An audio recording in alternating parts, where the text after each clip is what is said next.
गत 28 असारमा सुनसरी मोरङ सिँचाइ आयोजनाको नहर किनारमा झाडीमा नग्न अवस्थामा एक बालिकाको शव फेला पर्यो। लगाएको कपडा शवको दायाँ बायाँ राखिएको अवस्थामा भेटिएको शवमा किरा परिसकेको थियो। दुर्गन्ध फैलिएपछि स्थानीयले हेर्दा शव फेला पारेका थिए। अन्दाजी 14-15 वर्षकी बालिकाको पहिचान खुल्ने कागजात भेटिएन। शवकै छेउमा भेटिएका कपडा र चप्पल मार्फत खोजी गर्दा कोही सम्पर्कमा आएनन्। प्रहरी कार्यालयमा बालिका हराएको उजुरी पनि थिएन। 4 महिनासम्म पहिचान नखुलेपछि बेवारिसी शव भन्दै अन्त्येष्टिका लागि विराटनगर महानगरपालिकालाई पत्र पठायो। 21 असोज साँझ मोरङको लेटाङ नगरपालिका 2 स्कुल चौकी 13 वर्षीय अंशु गौतम घर नजिकै पिङ हालेको स्थानबाट बेपत्ता भइन्। बेपत्ता भएको 18 दिनपछि अर्थात् 7 कार्तिकमा बेलबारी चिसाङ साझेदारी वनभित्र छत विच्छत अवस्थामा उनको शव फेला पर्यो।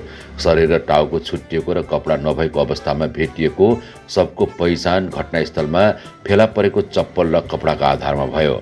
अनुसन्धानका सबै उपाय प्रयोग गरेको प्रहरी घटनामा संलग्नसम्म पुग्न सकेको छैन। पछिल्लो समय प्रहरी पोलिग्राफ जाँचमा केन्द्रित भएको छ। पछिल्लो 3 महिनाको अन्तरमा 2 बालिकाको शव नग्न अवस्थामा भेटिए। तीमध्ये एकजनाको पहिचान खुल्न सकेको छैन भने अर्को घटनामा आरोपीसम्म प्रहरी पुग्न सकेको छैन। फरक मितिमा 2 स्थानमा भेटिएको शवको प्रकृति भने उस्तै देखिन्छ।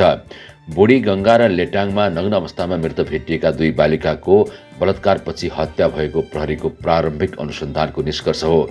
घटनास्थलको प्रकृतिले पनि सोही विषय देखाउँछ। तर दुवै बालिकाको बलात्कार भएको मेडिकल रिपोर्टले पुष्टि गर्दैन, किनकि दुवै शव सडेर किरा परेको अवस्थामा भेटिएका थिए। मोरङ प्रहरी प्रवक्ता डीएसपी कोपिला चुरालका अनुसार सडिसकेको अवस्थामा भेटिएको शवको मेडिकल रिपोर्टले बलात्कार भए नभएको देखाउँदैन। मेडिकलले पुष्टि नभएको घटनामा आरोपीको बयान र अन्य प्रमाण जुटाउनु पर्दछ। लेटाङकी अंशुको हत्यामा संलग्नको खोजी भइरहेको उनले बताइन्। अनुसन्धानमा सबै विधि प्रयोग गरिसकेका छौँ, उनले भने निष्कर्षमा पुगिसकेका छैनौँ। अनुसन्धान जारी छ। बालिका घरबाट नजिकै रहेको पिङसँग पुगेको देखिन्छ।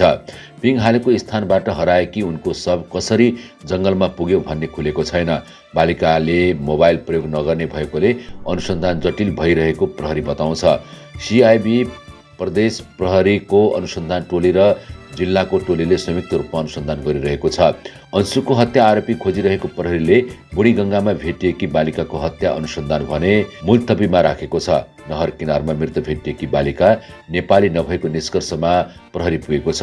हामीले सबै जिल्लाहरूमा हुलिया पठाएर खोजी गरौँ, त्यसबेला बालिका हराएको सूचना छैन। उनले भनिन्। बालिका भारतीय हुन् कि भन्ने शङ्खाले भारतीय पक्षलाई पनि सम्पर्क गरेका छौँ। शरीरमाथिको भित्री वस्त्र मात्रै लगाएको अवस्थामा फेला परेकी कालो वर्णकी बालिकाको शवको दायाँ बायाँ उनले लगाएका कपडा चप्पल र चिम्टी फेला परेको थियो। तर महिनासम्म शवको पहिचान नभएपछि बेवारिसी शवको अन्त्येष्टिका लागि विराटनगर महानगरपालिकालाई पत्र लेखेको डीएसपी चुडालले बताइन्। 14-15 वर्ष उमेरकी ती बालिकाको शव अन्त्येष्टिका लागि प्रहरीले कार्तिक 30 गते महानगरपालिकालाई पत्र लेखेको थियो। तराई मुल्की जस्ती देखिने ती बालिका नेपाली होइनन् कि भन्ने छ। उनले भनिन्। डीएनए रिपोर्ट र हुलियाको विवरण सुरक्षित राखेर शव अन्त्येष्टि गर्न महानगरलाई पत्र लेखिएको छ। लेटाङकी किशोरीको शव भने बीपी कोइराला स्वास्थ्य विज्ञान प्रतिष्ठान धरानमै छ।